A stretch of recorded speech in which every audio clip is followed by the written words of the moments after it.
జనసేన పార్టీలో అప్పలనాయుడు గారు సంతృప్తిగా ఉన్నారు? నేను హ్యాపీగా ఉన్నాను. ఎందుకంటే ఇప్పుడు తృప్తి అనేది ఎక్కడ ఉండదు. సంతృప్తిగా ఉన్నారా? అనేది ఏంటంటే ఎమ్మెల్యే అవుతాం అనుకున్నాం, రాలేదు. పార్టీ గుర్తించింది, జోనల్ చైర్మన్గా ఇచ్చింది, హ్యాపీ.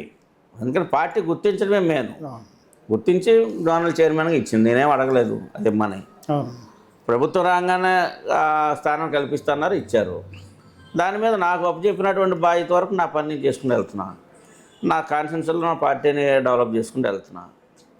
పార్టీ ఏ రోజున ఏ పని అప్పచెప్తే ఆ పని చేస్తాం. సార్, ఇప్పటికే జగన్మోహన్ రెడ్డి గారు అనేక మీటింగులు చెప్తూ ఉంటారు, ఇప్పటికే కళ్ళు మూస్తే 1 year అయిపోయింది, నెక్స్ట్ వచ్చేది మన అధికారం మనదే అంటారు. మనిషికి నిజంగా వచ్చే అధికారం వైసీపీకి ఉందంటారా? ఇప్పుడు మేము ప్రజలను నమ్మించదాకంటారా? కార్యకర్తలు నమ్మించదాకా మాట్లాడారా? పరిస్థితి ఉందా? మేము కూడా నెక్స్ట్ ఎమ్మెల్యే అవ్వాలి లేదా ఇంకోటి అవ్వాలని ఆశ లేకపోతే బతకలేం కదా. ఇప్పుడు ఆయన కూడా ఏంటంటే ఇప్పుడు ఆయన వెనకమల ఉన్నటువంటి నాయకుల్ని, ఉన్నటువంటి వర్గాన్ని, క్యాడర్ని, కార్యకర్తలని 5 సంవత్సరాల కార్యకర్త మోహన్ చూడల 19 నుంచి 24 వరకు ఒక్క ప్రెస్ మీట్ పెట్టలా, ఎక్కడ ఏ నాయకుడిని పట్టించుకోవాలా. ఒక ఎమ్మెల్యే కలవాలంటేనే లేదు, దికానం లేదు, మంత్రులకే దికానం లేదు. ఇవాళ కార్యకర్తలను లీడర్లు కలుస్తున్నా కదా. ఇవాళ ఆ క్యాడర్ వాళ్ళు కూడా నిలబడాలంటే ఆయన ప్రభుత్వం వస్తుందంటేనే కదా ఉంటారు, లేకపోతే ఎందుకు వస్తారు? మా ప్రభుత్వం మా నాయకుడు అంత సిన్సియారిటీ చెప్పాడు ఎవడు ఉంటాడు? 25 సంవత్సరాల వరకు పనిచేయాలి, 25 సంవత్సరాల వరకు మనకు అధికారం రాదని చెప్పేవాడు ఎవడు ఉంటాడు? అలా డెలిబరేట్గా 15 సంవత్సరాల కూటమి ఉంటుంది, 20 సంవత్సరాల కూటమి ఉంటుంది అని చెప్పే రాజకీయ నాయకుడు ఎవడున్నాడు ఇప్పుడు? అని చెప్తున్నాడు. ఇప్పుడు ఆయన నేను రేపు నెక్స్ట్ నేను సీఎం అని చెప్పట్లేదుగా పవన్ కళ్యాణ్ గారు. నా ప్రశ్న అదే, నెక్స్ట్ అదే అనుకుంటున్నాను. 20 ఏళ్ళు సీఎం చంద్రబాబు గారు అన్నారు, మరి కార్యకర్తలేమో జన సైనికులేమో పవన్ కళ్యాణ్ సీఎం చూడాలని కోరిక. అట్లా కాదుగా స్పందిస్తారు అది. ఆయన జన సైనికులు కష్టపడిన కార్యకర్తలు ఆయన పవన్ కళ్యాణ్ గారిని సీఎం గా చూడాలని. పవన్ కళ్యాణ్ గారు చంద్రబాబు నాయుడు గారు 20 years సీఎం గా ఉంటారు ఆయన చెప్తారు. ఉన్నటువంటి సిచ్యువేషన్ బట్టి ఇవాళ ఈ రాష్ట్రానికి ఏది అవసరం, ఈరోజు ఈ రాష్ట్రంలో మనం అందరం కూడా, ఎందుకంటే ఎక్కడ కూడా గతంలో చెప్పేవాళ్ళని, ఒక ఊరి మీద ఏదైనా ఒక బందిపోటులు దాడి జరుగుతున్నప్పుడు ఆ ఊరంతా ఏకమైతే కానీ వాళ్ళు ఎదుర్కొనడం కష్టం. అట్లాగా ఆ రోజున వైసీపీ ఒక పరిస్థితి ఆ రకంగా ఉండబట్టి, వైసీపీ బందిపోటు అంటారా, ఆ రకంగా ఉండబట్టే ఆ రోజున వీళ్ళందరూ ఏకమయ్యారు. ఎందుకంటే ఒక చదువుకున్నవాడితో చదువుకున్నవాడు ఎదుర్కోగలుగుతాడు. ఒక రాజకీయ నాయకుడితో, పరిపాలన చేసే రాజకీయ నాయకుడితో రాజకీయ నాయకుడు ఎదుర్కోగలుగుతాడు.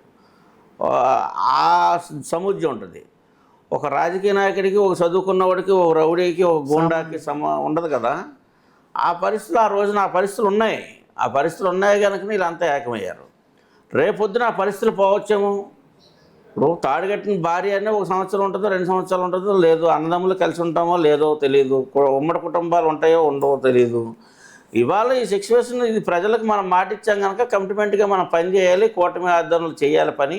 అది కానీ ఎక్కడైనా కొరత వచ్చిందంటే మన మధ్యలో గ్యాప్ తీసుకొస్తారు, మనకి అనేక రకాల ఇబ్బందులు వస్తాయనే దాని మీదే ఆయన ఒక కమిట్మెంట్గా ఉన్నాడు పవన్ కళ్యాణ్ గారు. దాన్ని అటువైపు ఉన్నటువంటి నాయకులు కూడా చక్రంగా నిలబెట్టుకుంటే అది కలకాలం సాగుద్ది. ఒక కుటుంబం ముందుకు ఉమ్మడి కుటుంబం, ఒక బిజినెస్, మన పార్ట్నర్స్గా బిజినెస్ చేస్తూ ఉన్నాం. సక్రంగా మనం ఒక కమిట్మెంట్ ఉంటేనే కదా చేస్తాం. లేదా ఏమవుద్ది, 100 రోజులు కలిసి బిజినెస్ చేస్తాం. ఫస్టే ఇడిపోతామని ఎవరు కలిసి చేయం కదా. కలిసి బిజినెస్ చేయాలి, కలిసి అభివృద్ధి అవ్వాలి. ఇది కాదు ఇంకొక సంస్థ కూడా పెట్టాలి, ఇంకో చోట కూడా చేయాలనుకుంటాం. అది తేడా వచ్చిన రోజే కదా తెలిసేది మనకి. ఆ తేడా వచ్చిన రోజున ఎవరి దారాలు చూసుకుంటారు. అట్లాగే ఉమ్మడి అనేది ఏదైనా కానీ అది రేపు అనే రోజు ఏం జరుగుద్దో మనం చెప్పలేం. ఉన్న వరకు మన కమిట్మెంట్గా ఉండాలనేది పవన్ కళ్యాణ్ గారు. సార్, బయట అయితే ఒక గాసిప్ అయితే ఉంది, 29 ఎన్నికల్లో బీజేపీ సీఎం అభ్యర్థిగా పవన్ కళ్యాణ్ ఉంటారనేది ఒక ప్రచారం. నిజంగా ఆ పరిస్థితి ఉంటుందంటారా? 29 ఎన్నికల్లో కళ్యాణ్ గారు బీజేపీ అభ్యర్థిగా ఉంటారు. అలాగా అనుకుంటే మొన్న బీజేపీ జనసేన కలిపి చేయొచ్చు కదా. అట్లాగా ఆయన బీజేపీ అభ్యర్థిగా ఎందుకుంటాడు? ఉంటే జనసేన అభ్యర్థిగా ఉంటాడు. జనసేనకి ఈ రాష్ట్రంలో బలమైనటువంటి వర్గం ఉంది, బలమైనటువంటి క్యాడర్ ఉంది, బలమైనటువంటి నాయకత్వం ఉంది.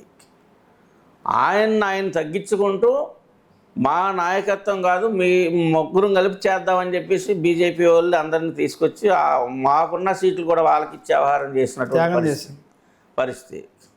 అట్లా కాదు. ఇవాళ రాష్ట్రంలో అంటే నేను అన్ని విధాలుగా ఒక్కొక్క పార్టీకి ఒక్కొక్క కమ్యూనిటీ, ఒక్కొక్క వర్గం యాడ్ అయి ఉంది. ఇవాళ జనసేనకి అన్ని వర్గాలు ఉన్నాయి. ఇంకా భవిష్యత్తు ఉన్నటువంటి పార్టీ జనసేన. ఎందుకంటే న్యూ జనరేషన్ అంతా కూడా జనసేనలో ఉంది. దీనికి ఫ్యూచర్ ఉంది. మిగతా పార్టీల్లో వృద్ధులు ఉన్నారు అందరూ కూడా. వాళ్ళు పార్టీ స్థాపించిన దగ్గర చూస్తే వాళ్ళు 70-80 సంవత్సరాలు వచ్చేసి 60 సంవత్సరాలు వచ్చి నువ్వు రిక్రూట్మెంట్ ఏ పార్టీలో లేవు. ఇవాళ రాజకీయ పార్టీలు అంటేనే నువ్వు రిక్రూట్మెంట్ ఎవరు వచ్చే పరిస్థితులు లేడు. అందుకని ఏంటంటే ఫ్యూచర్ ఉన్నటువంటిది జనసేన. అందుకనే జనసేన పార్టీ నుంచి అభ్యర్థిగా ఉంటాడు అది ఏదైనా వస్తే. బీజేపీ నుంచి ఎందుకు ఆ రోజున ఏదైనా అన్ని పార్టీలు అభ్యర్థిగా ఉండొచ్చు తప్పించి అట్లాగే ఎవరో ఒకరు ఏదో ఒక అబ్బుతో కలపాలి అని చెప్తూ ఉంటారు, బురద చల్లటం కోసం చెప్తూ ఉంటారు. సార్ బయట అయితే ఒక నానుడైతే ఉంది, జనసేన అంటే కాపుల పార్టీ అంట. నిజంగా కాపుల పార్టీ ప్రజల పార్టీ జనసేన అనేది? అసలు కాపు ఉన్నవాడు పక్క రానివట్లు ఆయన జనసేనలో ఇప్పుడు నెంబర్ 2 పొజిషన్ వాళ్ళ మరి ఎవరున్నారు? నాదన్ మనోహర్ గారు. ఆయన కాపా? అదే మరి ఆయన పిఎస్సి చైర్మన్ నెంబర్ 1 పొజిషన్లో. ఇట్లా కాదు, కులం అనేది ఆయన దీంట్లో లేదు ఎక్కడా కూడా. ఏంటంటే ఏది యథార్థం అయితే దాని మీద కుండబద్దలు కొట్టి మాట్లాడేటువంటి నైజం అయింది. కులం లేకపోతే స్నేహానికి గౌరవిస్తారు, ఎవరు కష్టపడి పనిచేస్తున్నారో ఆ కష్టపడి పనిచేసేవాడిని గుర్తించాలని చెప్పి చూస్తారు అంతే. తప్పించి కులం అనేది ప్రాధాన్యత కాదు. ఎవరి కాళ్ళు ఓన్ చేసుకుంటారు. ఇప్పుడు జగన్మోహన్ రెడ్డి గారు ఉన్నారు, నేను రెడ్డి అనుకోండి, మా రెడ్డి గారు కానీ మా రెడ్డి గారు గెలవాలి, మా రెడ్డి అయితే నాకు ఇంత వస్తాడని అనుకుంటాం. అట్లాగే చౌదరీస్ ఉన్నారు, చౌదరీస్ అంతా కూడా మా చంద్రబాబు ఉంటేనే మేమే ఉండాలి అధికారంలో, మాకు ఆయన చేసినా చేయకపోయినా మా మొహం ఆయన తెలిసినా తెలియకపోయినా మాకు అమ్మోడు ఉండాలి పైన అని అనుకుంటారు. అట్లాగే కాపులు కూడా దాన్ని ఎక్స్పెక్ట్ చేయొచ్చు కదా, దాని తప్పే ఉంది. ఓన్ చేసుకుంటాం, అందుట్లో ఓన్ చేసుకుంటారు, దాంట్లో విషయం ఉంది. మిగతా బీసీ ఎస్సీ మైనార్టీలు అంతా కూడా ఎవరు సర్వీస్ చేస్తున్నారు, ఎక్కడైతే మనకి ప్లేస్ ఉంటుంది, ఎక్కడైతే ఎవరు మనల్ని గుర్తిస్తారో చూసుకుంటారు. వాళ్ళకి వాళ్ళు ఓన్ చేసుకుంటే తప్పించి పవన్ కళ్యాణ్ గారు ఏ రోజు కులం గురించి ప్రస్తావన లేదు. సార్ పవన్ కళ్యాణ్ గారు గతంలో ఫస్ట్ మిమ్మల్ని కలిసినప్పుడు మీకు ఆ టైంలో మీకు ఎలా అనిపించింది? మీతో ఏం నేనే కలిసాను. ఇప్పుడు మేము ఎందుకంటే ఎలా అనిపించడం అంటే మేము ఫస్ట్ నుంచి మేము మెగా అభిమానులవి. అవును, నా చిన్న వయసు నుంచి. ఫస్ట్ నుంచి? ఇప్పుడు కాదు, చిన్న వయసు నుంచి, అవునండి. ఖైదీ సినిమా దగ్గర నుంచి మేము మెగా అభిమానులు. పవన్ కళ్యాణ్ చిరంజీవి గారు అభిమానులు, అట్లాగే పవన్ కళ్యాణ్ గారికి యాడ్ అయ్యామంట. గతంలో ప్రజారాజ్యంలో కూడా పనిచేశారా? ప్రజారాజ్యంలో నేను టికెట్కి ఇక్కడ పోటీ అడిగాను, లాస్ట్ వరకు ఫైట్ చేసాం, అవ్వలేదు. నేను ఇండిపెండెంట్ సర్పంచ్గా పోటీ చేశాను. ఇండిపెండెంట్ కూడా చిరంజీవి గారు ఫ్లెక్సీ పెట్టుకుని చేసుకున్నాం ఆ రోజు 2006లో.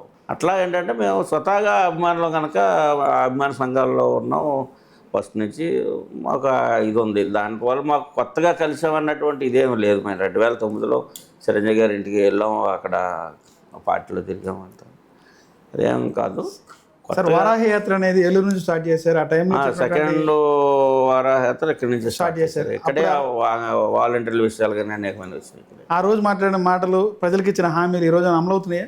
ఒకటొకటిగా అమలు చేస్తూ ఉన్నారు కదా. బలం మనది అవినీతి అనేది దగ్గర రాకూడదు. కొంతవరకు దాన్ని ఒకసారి నేను అందాక చెప్పాను, ఎందుకంటే పూర్తిగా కుళ్ళిపోయినటువంటి దాన్ని అది క్రమంగా మార్చుకోవాలి తప్పించి ఒకసారి మారవు. రాజకీయ వ్యవస్థ అట్లా ఉంది. అంటే ఏ రాజకీయ నాయకుడైనా ఇవాళ గెలవాలంటేనే 20-25 కోట్లు 50 కోట్లు పెట్టుకొని, ప్రజలు ఎవరు మాకు డబ్బు కావాలని అడగట్లా. ప్రజలకి ఆడు ఓటు వేయడమని చెప్పి ఫీలే 1000-2500 ఇచ్చి ఓటేయించుకున్న తర్వాత ఆ డబ్బులకు వడ్డీలు ఎలా కట్టాలి, ఆ డబ్బులు ఎట్లా సంపాదించాలి, మళ్ళీ సీటు కావాలి కనుక మళ్ళీ ఎంత కావాలి, ఈలోగా మెయింటెనెన్స్, పార్టీలు ఇవన్నీ ఉన్నాయి కనుక రాజకీయ వ్యవస్థలో అవినీతి లేకుండా రాజకీయ వ్యవస్థ నడిచే పరిస్థితి లేదు. ఆ రాజకీయ అవినీతి అనేటువంటిది ఒక చట్టం కూడా తీసుకురావచ్చేమో భవిష్యత్తులో. పరిస్థితి ఉంటుందంటారా? ఏమో చెప్పలేము.